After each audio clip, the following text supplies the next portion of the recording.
The series begins by showing the entrance of Yasin Gregorovich into the Roscorp parking lot. He is equipped with advanced technology, with a mission to penetrate the building's security system. Inside the office of Roscorp's chairman, Michael Roscoe, we see him in the company of his son, Parker. However, Parker soon leaves, and Michael is left alone with a Point Blanc school business card in hand. Suspecting something amiss about the school, he decides to make a call to someone named Alan and leave the building. Tragically, his departure is cut short when he falls into an elevator shaft, a victim of Yasin's previous hacking. The narrative shifts to a high school in London, where we meet Alex Ryder walking to class alongside his friend, Tom Harris. During their lessons, the two friends engage in conversation, much to the annoyance of the teacher. Tom even goes so far as to pull out his cell phone, causing the teacher to confiscate it, along with other phones previously taken from students. After class, Tom asks Alex for help in retrieving his phone from the teacher's desk drawer, and in return, he promises to keep watch outside the school building while Alex is inside. Acting quickly, Alex scales the wall to the upstairs classroom and uses a wire to unlock the drawer and retrieve Tom's phone. However, a phone call from Tom alerts Alex that the teacher is on her way, causing him to grab the phone and flee the room. Despite his best efforts, his actions are soon discovered by the teacher. Alex finds himself facing the wrath of his uncle Ian, who confiscates Tom's phone and scolds him for his behavior all the way home. After arriving home, Alex shares the events of the day with his caretaker Jack Starbright. Despite Alex's complaints, Jack merely smiles, understanding Ian's strict nature. During dinner, Ian stumbles upon a video of Michael, one of the bank's customers, while Alex also shows footage of Parker's disrespectful behavior towards Michael. The footage leads to the revelation that Michael had sent Parker to the prestigious Point Blanc school. After dinner, Ian quickly sets to work researching Point Blanc and calls his colleague Martin Wilby to gather more information. Together, they visit other colleagues to investigate the school further. Meanwhile, taking advantage of Ian's absence, Alex joins Tom for a night out partying. At the meeting place, Ian and Martin grow suspicious when they find themselves in an empty building and their supposed partner is nowhere to be found. Preparing for the worst, they draw their guns. Ian's suspicion proves accurate as Yasin, their enemy, appears before them. To his surprise, Martin betrays him and points his gun at Ian. At gunpoint, Ian is forced to lower his weapon. Yasin, angry at Ian's investigation into Point Blanc, shoots him dead. To make it look like they were attacked by outsiders, Yasin shoots Martin in the arm. Alex, still buzzing from his night out, is shocked to find police officers waiting for him when he returns home. To his disbelief, the officers inform him that Ian has died in a car accident. Both he and Jack are devastated by the news, and their grief is compounded by the fact that they are forbidden from seeing Ian's body, which has reportedly been destroyed. While this is happening, a team of agents including Mrs. Lael Jones are investigating the cause of Ian's death at the scene. The following day, Lael and several other agents visit Alex to offer their condolences. Just before they leave, Alex calls Point Blanc, sensing a connection between Ian's death and the school. At MI6 headquarters, Martin, who is receiving treatment for his gunshot wound, meets with his boss, Alan Blunt, to report on the cover-up he has arranged for Ian's murder. In his report, Martin claims that he received a call from Ian with new information about the criminal group known as Varna, which carries out various cyber attacks. According to Martin, Ian and he went to a building to confront the group but were attacked, and Ian was ultimately killed. However, Alan remains skeptical of Martin's account, as it seems unlikely that the Varna group would behave in such a way. Tom, who has learned that Alex is in mourning, visits Alex. He finds Alex searching for information about the hospital that holds Ian's body, as Alex wants to see it for himself. Suspecting foul play in Ian's death, Alex asks for Tom's help in tracing the whereabouts of Tom's phone, which was stored in Ian's car. When they discover Ian's car abandoned by the river in an industrial area, they are both shocked. Meanwhile, Alan at MI6 headquarters receives a report from Lael about the Point Blanc school and suddenly recalls a friend who had reached out to him before his death, mentioning that his son was a student at Point Blanc. The discovery leads Alan to suspect that there may be a connection between Ian's death and Point Blanc. Meanwhile, Alex and Tom finally decide to go to the location of Ian's car. There, Alex and Tom discover several individuals present and quickly start recording the scene. However, a man attempts to take the recording from Alex, but he refuses and engages in a physical altercation with the man, which Tom eventually helps to end. As Alex and Tom prepare to depart, they spot a car leaving the area, and without hesitation, Alex follows it into a building. However, Alex is eventually caught by an agent and brought to meet Alan, the head of a British intelligence agency. Impressed by Alex's resourcefulness, Alan reveals that Ian was actually one of their top agents, posing as a bank employee. Alan offers Alex a job as one of Ian's agents, but Alex declines, still grieving over Ian's death and the dangerous mission that caused it. The next day, Jack is visited by immigration officers who have received a report of a fake passport in her name. They ask her to accompany them for questioning. Soon after, Child Protection Services arrive at Alex's house and request that he come with them, as he no longer has a guardian to care for him. Rather than comply with the officers, Alex contacts Alan and accepts his previous offer to work as a secret agent. Alan swiftly intervenes and clears the situation, allowing Alex to join him outside his house. Upon his arrival at MI6 headquarters, Alan presented several files regarding the deaths of Michael, the owner of Roscorp, and Gregory Serenkov, a wealthy oil and gas entrepreneur in Russia whose son was named Stepan Serenkov. The two were suspected of having a connection to Point Blanc, the boarding school their sons had attended, and both passed away shortly after their children completed their education there. Alan requested that Alex enroll as a student at the school to investigate the curriculum and system, to which Alex consented. However, in order to keep the mission and its events confidential, Alex attempted to conceal everything from Jack and Tom. While attending class at school, Alex was summoned by a teacher to meet with a man who introduced himself as Jeffrey Daniels. During their conversation, Daniels accused Alan of ignoring the fact that Ian had been killed by their enemies and pursuing his own goals, even resorting to illegal actions such as making Alex, who was underage, an agent. Daniels then proposed that he and Alex work together to bring Alan down, and began asking questions about Alan's instructions to Alex. Just as Alex was about to respond, Tom unexpectedly entered the room to retrieve Alex, causing Daniels to caution Alex to be cautious before departing. Meanwhile, at MI6 headquarters, Alan was briefing Lael about a businessman named Sir David Friend, who had agreed to act as Alex's adoptive parent and enroll him at Point Blanc as a troubled teenager. After the school day was over, Alex and Tom rode their bikes home and made plans to watch a movie together at Tom's house. However, as Alex reached a crossroads, a car suddenly pulled up and stopped, causing Alex to fall off his bike. Several people emerged from the car and sedated Alex, kidnapping him. Upon waking up, Alex found himself in a room and was interrogated about Ian's work as an agent. Not knowing his captors, Alex could only reply that Ian worked at a bank. Meanwhile, Tom called Jack to inquire about Alex, who had failed to show up for their movie night, but Jack was also waiting for Alex to come home. Jack attempted to call Alex's cell phone but was unable to reach the inactive device. At the same time, as Alex refused to answer the questions posed by his kidnappers, he was transferred to another room for punishment, causing him to feel depressed. However, Alex fought against the feelings of hopelessness by singing loudly, drowning out the voice played in the room. Back at home, Jack attempted to locate Alex by searching for information on his laptop and eventually discovered that Ian's death was not a result of a car accident. Jack stumbled upon Lael's business card on Alex's desk. Despite the punishment he was receiving, Alex continued to remain silent and even engaged in physical resistance against his interrogators. Jack, growing concerned for Alex's safety, called Lael to the house and demanded to know the whereabouts of Alex, who had not come home until late at night. Jack, who was aware of Lael's true identity, threatened to expose her if she did not bring Alex back home promptly. In the punishment room, Alex was subjected to being drenched with water after resisting his captors. Some of the kidnappers started to argue as they were torturing minors with inhumane methods. Unbeknownst to them, Alex had managed to loosen his chains and escape while they were distracted. A search was immediately initiated for Alex, who was discovered hiding behind a bush. Unfortunately, Alex's escape was short-lived, and he was quickly spotted when he tried to make his way to a nearby street. He was confronted by Daniels, who asked him to come with him. Despite the guns pointed at him by both his kidnappers and Daniels, Alex remained fearless and unresponsive to their threats. Lael soon arrived on the scene and demanded that the mission to interrogate Alex be terminated, allowing her to bring him safely back home. Upon arriving home, Alex finally revealed the truth to Jack about Ian being an agent and the reason for accepting Alan's mission, to finish Ian's unfinished work investigating the Point Blanc school and find Ian's killer. Alex shared all the details of what had happened, including being kidnapped and interrogated. Jack listened attentively, grateful for the information and the courage Alex showed in facing the challenges.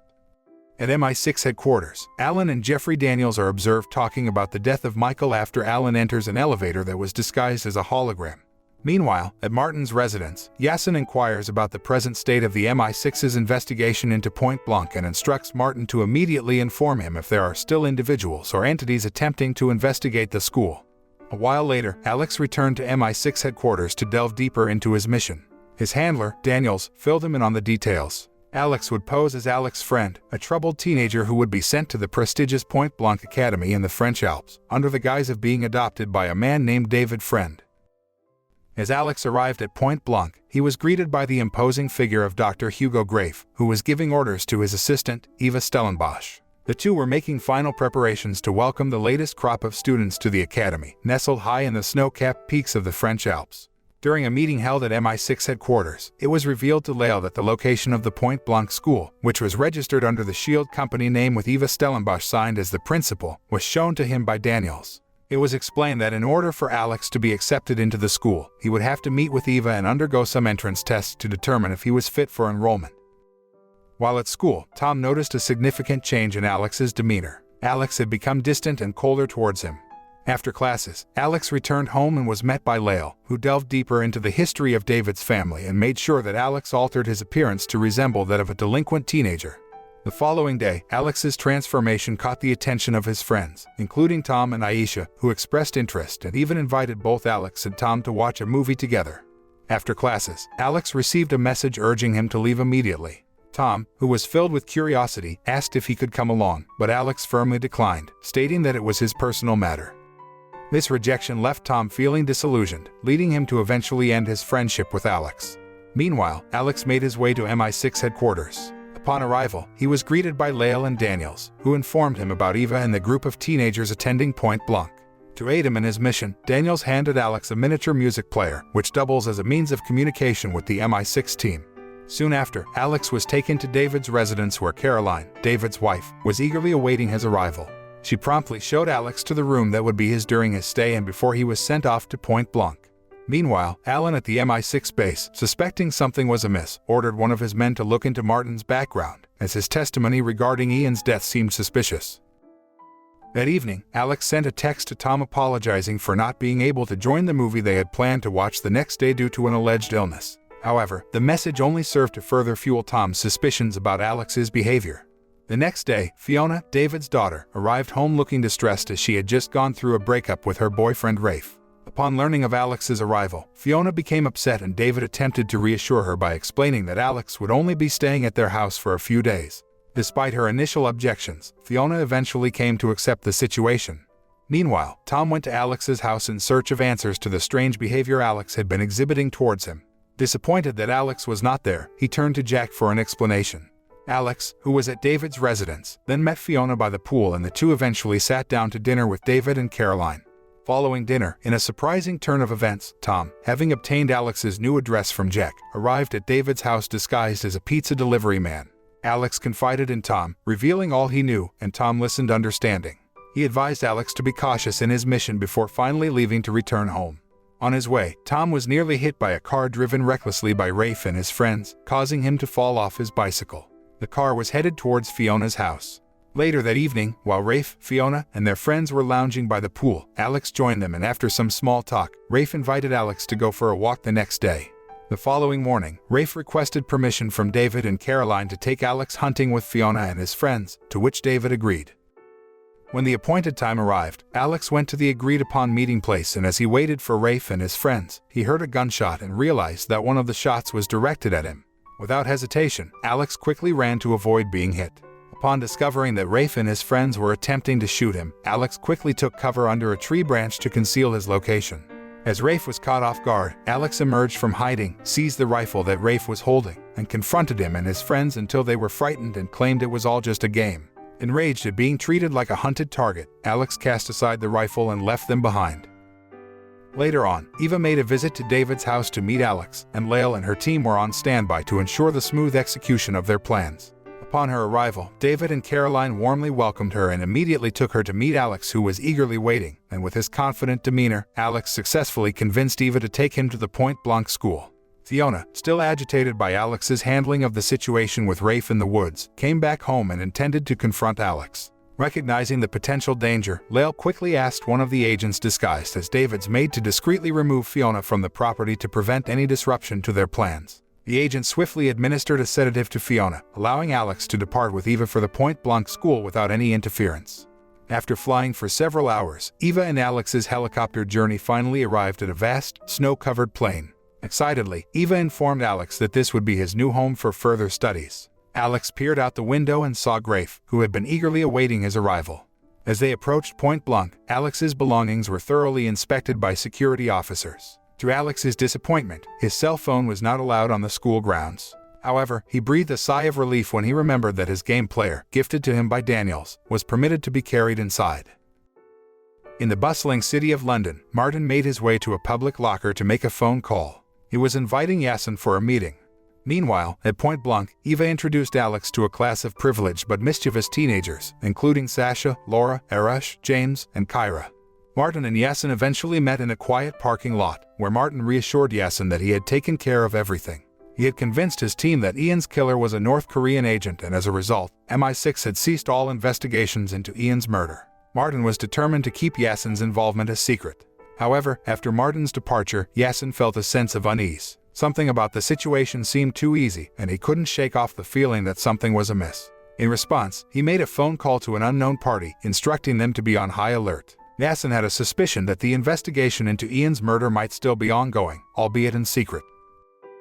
At Point Blanc, James and Laura showed Alex around, introducing him to his new living quarters and the various rooms he would be using during his stay. As part of his enrollment process, Alex also underwent several health tests to ensure he was in top physical condition. During dinner, Alex and his classmates couldn't help but take notice of Arash and Sasha's strange behavior. The two of them moved in perfect unison while eating, and their actions became the topic of conversation among the students. The students were curious as to why the two of them were acting so strange. Later, after dinner, Alex and Kyra were assigned the task of washing the dirty dishes. However, Alex decided to liven things up by playing loud music, causing James and Laura to join forces and create a ruckus in the dormitory. The commotion caused by Alex's music and the antics of James and Laura made for a lively evening. Not long after the commotion, Eva arrived to discipline James and Laura by making them clean up the kitchen. Meanwhile, Alex was summoned to meet Greif, the headmaster of Point Blanc, along with Eva. In Greif's office, Alex acted rebelliously until Eva dealt him a hard slap, reminding him to show respect to everyone at the school. After the meeting, Alex retired to his room, where he tried to reach out to Daniels through the music player he had been given. However, to his disappointment, there was no signal in the area, leaving Alex feeling discouraged. On the other hand, Martin was becoming increasingly frustrated. He had been denied access to information related to the investigation into Ian's death, and his attempts to find other information in the database were proving fruitless. The following day, Jack met with Lael to inquire about Alex's well-being. During their conversation, Jack also mentioned Ian in the phone call Ian had made to a friend in Moscow. Upon hearing this information, Lael quickly reported it to Alan, and they both came to the conclusion that Martin was involved in Ian's murder. Given the circumstances, Alan asked Lael to keep a close eye on Martin. As Martin exited his apartment, Lael seized the opportunity to order his team to install wiretaps and cameras inside Martin's residence. Unfortunately, Yasin, who had previously installed surveillance cameras in Martin's apartment, was aware of Lael's action, putting Martin in a potentially dangerous situation. Meanwhile, Martin went to visit Jack at Alex's house in search of information about the investigation into Ian's death. Jack, who was unaware of Martin's involvement in Ian's murder, told Martin that if Lael were to ask the same questions, Jack would simply ask about Alex's news from Point Blanc. Just as Martin was about to respond, Jack received a call from Lael, who warned Jack not to say anything about Alex to Martin. At that moment, Martin had already left Alex's house. Upon receiving the report, Lael immediately instructed her team to arrest Martin as soon as possible. Alex and his classmates were seated in a dimly lit classroom, watching yet another dull film recommendation from their teacher, Mr. James. However, Alex was determined to understand the film, despite its lack of excitement. Just then, Sasha sauntered over and attempted to steal a kiss from Alex, causing him to become irritated and quickly dismiss her. As the movie played on, Martin, one of Alex's classmates, suddenly bolted from the room. He was on a mission to retrieve some money from his storage locker and make a run for it. Martin had realized that MI6 had discovered his involvement in Ian's murder and was determined to escape before it was too late. However, things took a turn for the worse when Martin reached his locker. Yasin, a notorious assassin, was already there, waiting for him. In a moment of quick thinking, Yasin killed Martin and took Alex's photo from Martin's pocket. Just as Yasin was about to make his escape, Lael's men arrived to arrest Martin. As the night fell upon Point Blanc, Eva knocked on Alex's door to bid him goodnight. Alex retired to his room, brushing his teeth before climbing into bed. However, before he could even get comfortable, he suddenly fell into a deep sleep. The next morning, Alex woke up from a vivid dream, feeling disoriented. In his dream, several people surrounded him in a room, causing him to feel trapped and helpless. Over breakfast, Alex shared his strange dream with James and Kyra. To their surprise, Kyra revealed that she too had experienced the same thing. Just as the three of them were discussing the peculiar circumstances, Laura stormed into the dining room, acting just as erratically as Sasha and Arash had before her. James, who was already frustrated with the bizarre events that seemed to be plaguing the school, decided it was time to leave the dining room. Back at the MI6 headquarters, Alan was in a meeting with Lael, Daniels, and Crawley, discussing the recent death of Martin and its suspected connection to Point Blanc. Meanwhile, Yasin had taken it upon himself to investigate Alex, using the photo he had taken from Martin's pocket. After some research, he discovered Alex and Tom's school by identifying the logo on Alex's uniform. As the situation at Point Blanc continued to spiral out of control, Alex, James, and Kyra realized they needed to find a way to escape. They decided to hack into Greif's room and bypass the school's tight security system. Meanwhile, Tom was walking to class at his own school when he accidentally collided with Yasin, who was searching for Alex by speaking to one of the school's teachers. Yasin immediately realized that it was Tom who had bumped into him. At the MI6 headquarters, Daniels reported his findings from Martin's house, including a wallet containing cryptocurrency and a mysterious set of numbers. Meanwhile, at Point Blanc, Alex was working to crack the code to enter Greif's room, using the pencil powder he had collected. James was doing his best to distract Greif and buy Alex time to complete his task. After successfully obtaining the cipher to Greif's room, Alex and the others were shocked to discover that the code was none other than Hitler's birth year. This only served to deepen their suspicions about the true nature of the school. At the MI6 headquarters, Daniels tried calling Martin's cell phone, only for the call to be quickly ended by an unknown person. When he tried to call again, the number was no longer in service. Yasin, who had answered the call, immediately alerted Greif to the possibility of MI6 tracking them. Greif raced to find Eva and inquire about the status of Dr. Baxter's work. As soon as Greif and Eva left, Alex and Kyra seized the opportunity to sneak into Greif's room. James stayed outside to keep watch. In the room, Alex and Kyra searched for information about Ian but were disappointed to find that the database did not contain any information about him. Kyra attempted to send the location of Point Blanc to the outside world but was unsuccessful as Greif's computer was not connected to the internet. James saw Greif and Eva returning and quickly acted to distract them by playing loud music. Alex and Kyra, who had heard the music, understood James's signal and quickly left the room. James's distraction worked, as Greif and Eva scolded James and did not realize that Alex and Kyra had been in the room. In the Roscorp building, Parker was rehearsing a speech to replace Michael as the head of the company. A man named Langham observed Parker's flawless performance and was suspicious. After Parker's speech was broadcasted, Alan and Lael suspected that Parker was being controlled by someone with a desire for world domination, as Michael had feared before his death. Alan decided to meet with Parker to investigate the situation further. At Point Blanc, Greif was taken aback when Yasin arrived at the school. Yasin was there to update Greif on new security protocols and provide photos of Alex and Tom. As Greif examined the photos, Yasin informed him that he needed to find out more about Alex before he left. Just as Yasin was about to leave the room, Alex appeared at the front of the room. Fresh from dinner, Alex was startled to see Yasin and the two had a brief conversation in which Yasin ominously warned Alex that they would meet again. The following day, Alan visited Parker at the Roscorp office and informed him that before he passed away, Michael had called Alan out of concern for Parker's condition after his time at Point Blanc. Langham, who was present in the meeting, immediately asked Alan where he had heard of Point Blanc. Alan evaded the question and quickly made his exit. Once he was in his car, Alan called Crawley and instructed him to keep a close eye on Parker, as he felt that there was something strange about Parker's behavior. As Alex and his friends huddled together, they discussed their plan to escape from Point Blanc. They knew they needed to act fast, and after much discussion, James finally retrieved the keys to the snowmobiles they would use to make their escape. Just as they were about to make their move, disaster struck. Eva caught James observing outside the school, and she asked him to follow her into a private room.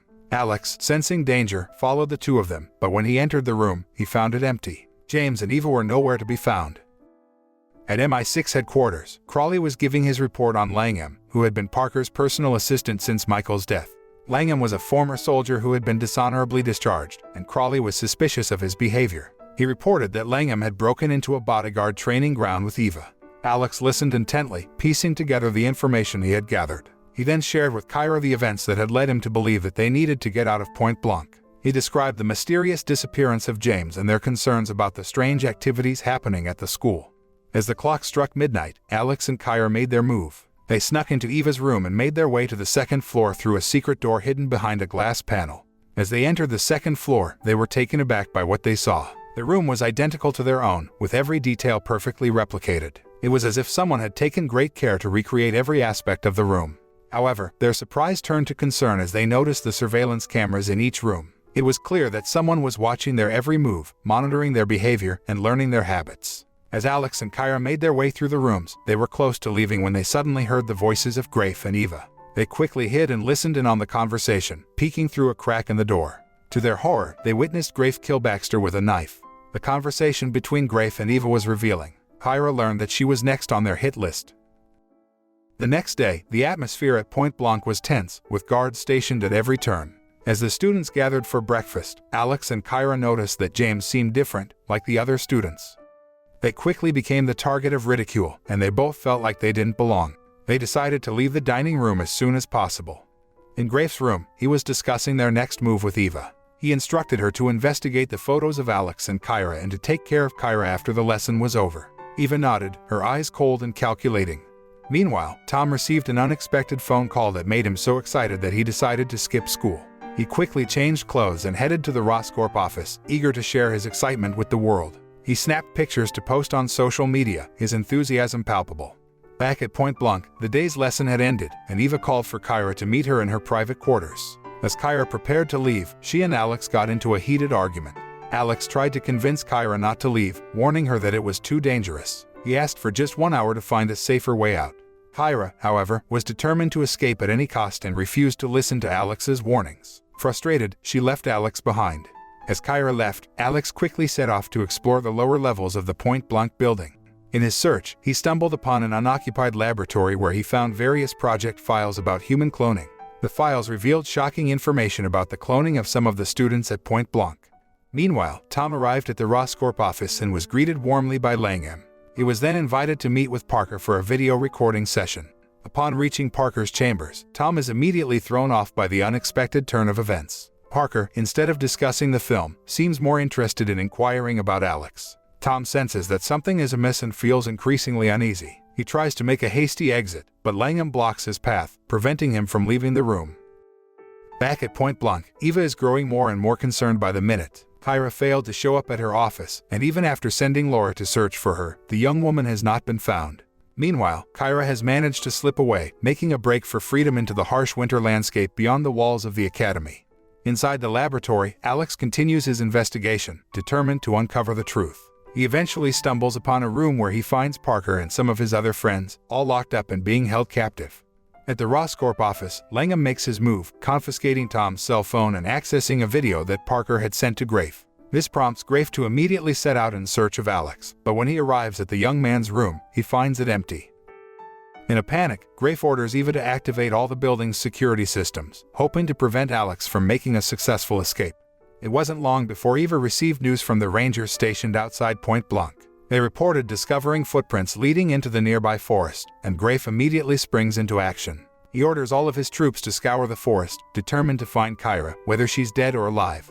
Back in the basement laboratory, Parker, who is still being held captive, reveals a dark truth. Greif has sent clone versions of all the students who are being held to their respective homes, with the intention of replacing the real students. As Alex continues his search for information, he is suddenly confronted by Greif, Eva, and a team of guards. They arrest him on the spot.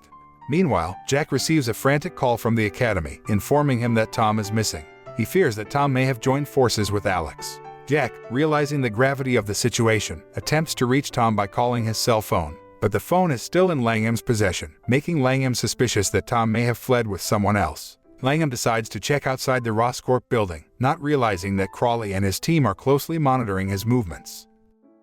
After arresting Alex, Greif and Eva take him to a private room, where Eva administers a truth serum, hoping to extract information from the young man. However, the serum proves to be ineffective, and Greif is frustrated when all Alex can say is his name, Alex's friend. Frustrated with the lack of progress, Greif returns to his room and makes a desperate move. He contacts someone with the intention of killing Kyra's parents, Andriy Vashenko and Duo Chal. This would ensure that Kyra could not reveal what had transpired at Point Blanc to her family. In the basement laboratory, Kyra makes a surprising appearance and frees Alex from his bindings. She explains that she had created a false trail to distract the guards. Alex then confesses to Kyra that he is actually Alex Ryder and that he had been investigating the death of his uncle at Point Blanc. As Parker plots to kill Tom, who is now tied up in a chair, his plan is interrupted by Crawley's team, who come to Tom's rescue. Crawley quickly contacts Lael and informs her that Alex's cover at Point Blanc has been blown. Outside the Roscorp building, Langham continues his vigilant watch, unaware that he is being followed by the deadly assassin, Yasin.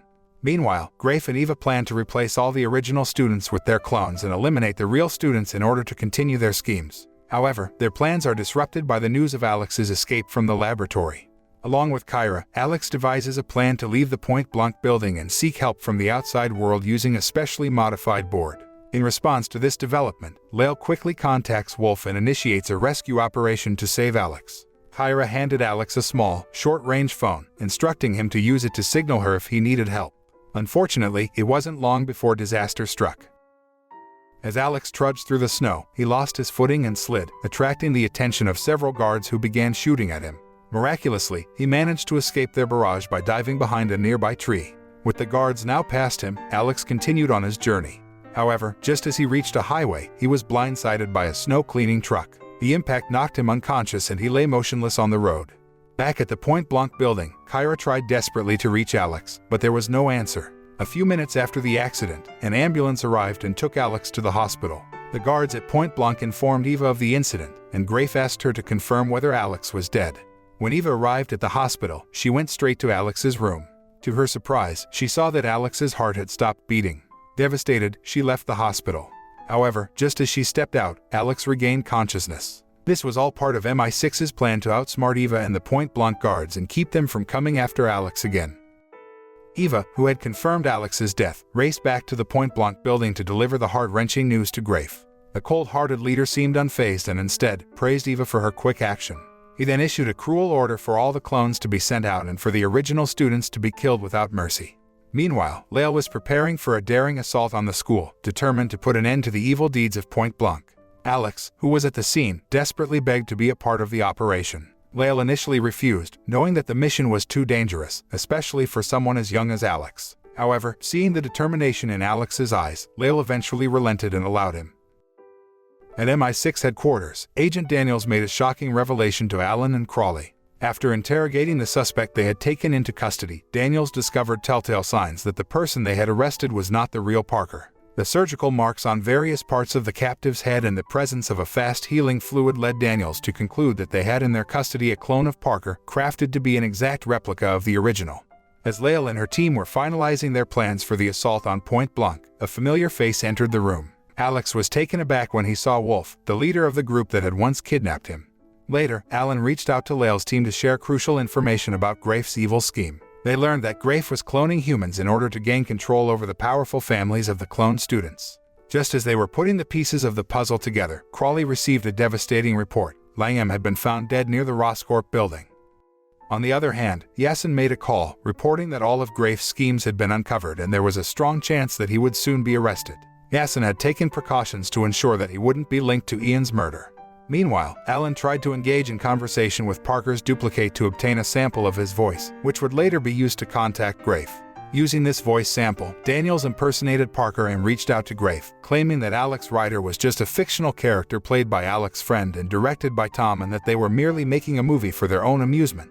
Greif, convinced by the false information he believed was from Parker's clone, let down his guard and decreased the security measures around Point Blanc Academy, thinking that Alex was no longer a threat to the school. With the security measures around Point Blanc becoming lax, Wolf and his team sprang into action. Alex, who was part of the assault team, took the opportunity to warn Kyra so she could be ready. As the team approached the Point Blanc building, Lael directed them in taking out the guards stationed at the school's entrance. Once inside, the team members moved quickly to capture the cloned individuals. A firefight broke out with the Point Blanc guards as the team closed in on Greif's chamber. Just then, the alarm blared, signaling that they had been discovered. Greif commanded Eva to erase all cloning data and take a student hostage as they fled the scene. Eva was shocked when she arrived at the students' quarters to find that they had all escaped. Meanwhile, during the conflict, Kyra abruptly asked for Alex's assistance, leading him to a room where Eva was waiting for him. As soon as he entered, Eva launched an attack on Alex, while Kyra, who was actually a clone, locked the door from the outside and made her escape. Wolf realized that he couldn't reach Alex and quickly dispatched his team to find him, while also making plans to arrest Greif. Soon after, Kyra's clone was apprehended by some members of the team, while others were still working to enter the room where Eva was overpowering Alex. In the meantime, Wolf finally apprehended Greif in his chambers. In the locked room, Alex and Eva were still battling, causing part of the room to catch fire. When Alex realized that the fire had reached a tube filled with liquid hydrogen, he quickly sought cover, knowing that an explosion was imminent. After the blast, Alex's signal and 2 team members who had been stationed outside the door disappeared. Lael was filled with concern for the welfare of her team.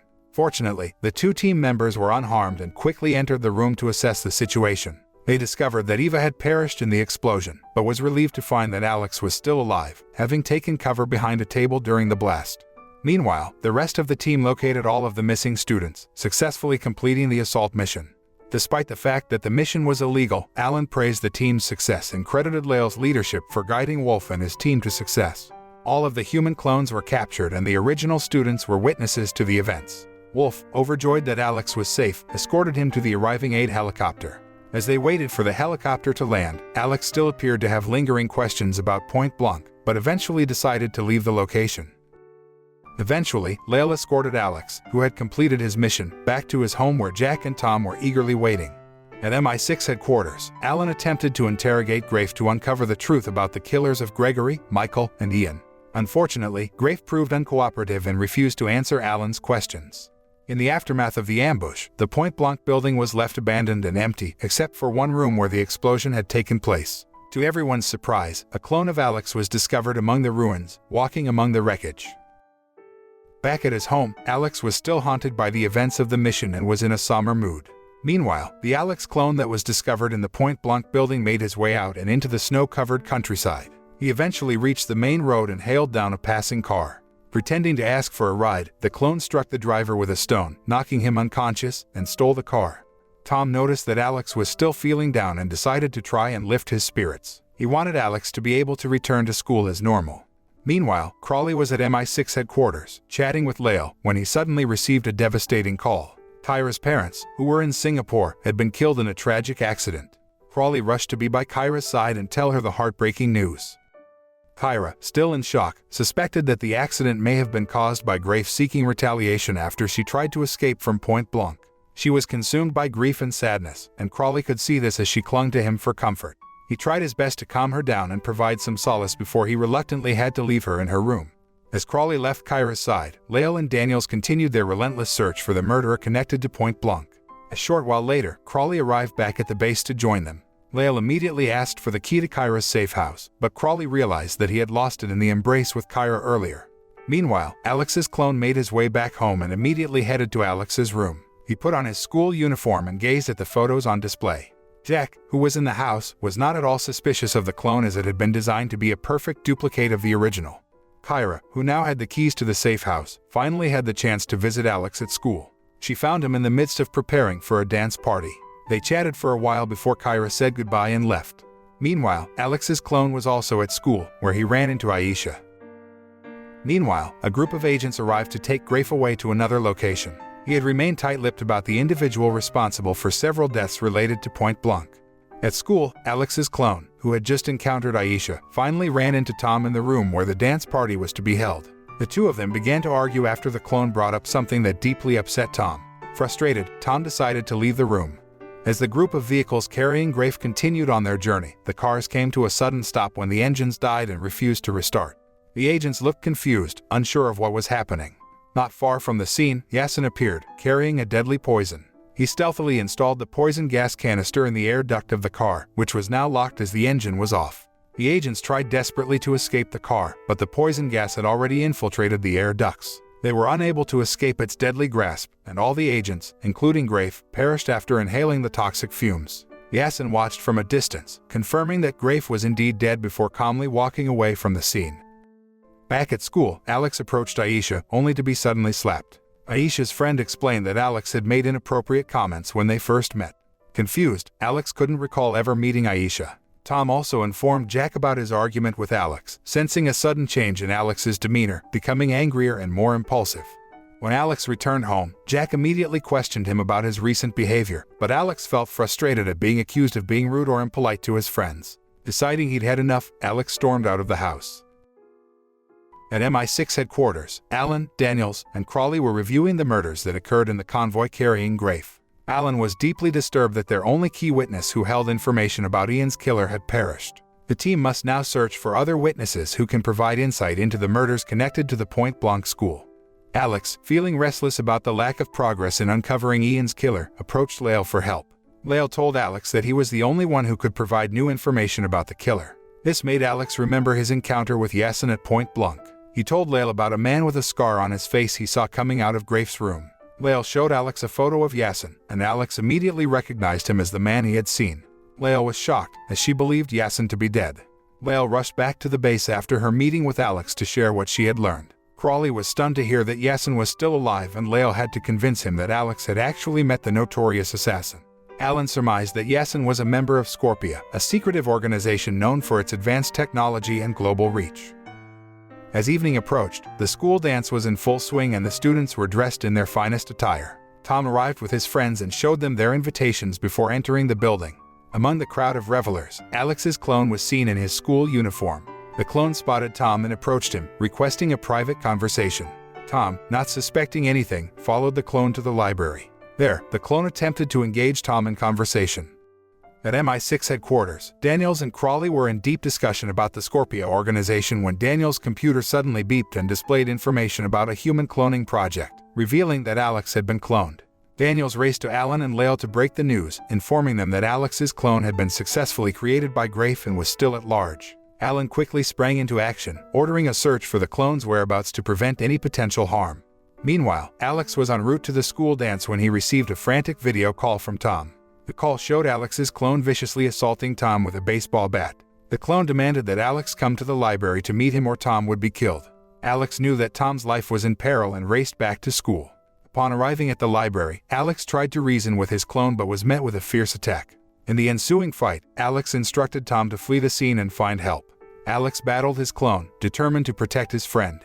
Unfortunately, the clone manages to bring Alex down and goes after Tom, who has escaped from the library. Determined to protect his friend, Alex gave chase, eventually leading to a showdown on the crowded dance floor. The students watching the fight quickly backed away, giving the two Alexes plenty of room to brawl. The tension was palpable as punches were thrown and the room erupted in chaos. Just when it seemed like the clone was getting the upper hand, Tom sprang into action, turning off the lights and leaving the clone disoriented. As the fight between Alex and his clone continued outside the school, Lael and her team arrived on the scene. Upon seeing the two figures brawling, they quickly readied their weapons and prepared for a dangerous confrontation. But as they approached, both Alex and the clone raised their hands in surrender, shouting that they were the real Alex. The agents trained their guns on the pair, unsure of how to proceed. In that tense moment, with their weapons aimed at both men, it became clear that there was a dangerous game afoot. Alex and the clone needed to prove their identity fast, before the situation escalated even further. It was a race against time, as they desperately tried to convince the agents of their authenticity. As Lael and her team found themselves unable to determine the real Alex, the situation grew tenser. Just as the tension reached a boiling point, Tom emerged from the party building, armed with an iron pipe. With one swift blow, he took down the clone, ending the confusion. Lael's team swiftly apprehended the fallen clone, but he wasn't going down without a fight.